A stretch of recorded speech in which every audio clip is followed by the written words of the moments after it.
எப்படியும் நம்ம சாப்பிட தான் போறோம். பாருங்க சார் இன்னும் குளிக்கல, எந்திரிச்சு என்ன பண்ணிருக்கான்னு தெரியல. சீக்கிரமாவே குளிச்சிருக்கோம். ஆமா, அடுத்து குழந்தை குளிக்கும். உன்னை யாருக்கும் இன்னும் காட்டலடா, சீக்கிரமாவே வந்து காட்டுறோம். ஓகேவா குட்டி? யா ஒரு கிசி அத்ராக்கு லிப்ஸ்டிக் போட்டனே. திருப்பி பேக் டு அவனுடைய பிளேஸ் போறோம். குபாய் குபாய் எக்ஸைட்மென்ட் வேற அதுக்கு. தூக்கி அவனை வந்து காமிச்சாலும் ஒரு எக்ஸைட்மென்ட். இவ்வளவு க்ளோஸ் அப்ல உன்ன எல்லாரும் வந்து அவங்களுடைய டிவில பார்க்க போறாங்க. யோசிச்சு பாரு, நல்லா வந்து ஒரு பெரிய ஒரு 55 இன்ச்சஸ் இல்ல 60 இன்ச்சஸ் அந்த மாதிரி ஒரு டிவி இருக்கான். அதுல உன்ன இந்த மாதிரி வந்து க்ளோஸ் அப்ல வந்து பார்த்தாங்க. அழகா இருக்கே, ரொம்ப அழகா இருக்கும். டிவி ஃபுல்லா நீ தான் இருப்ப.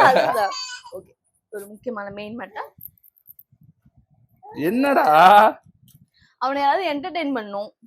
என்டர்டெயின் பண்ணுமா? ஆமா ஆமா, என்னங்க இவன் இப்படி சொல்றான்?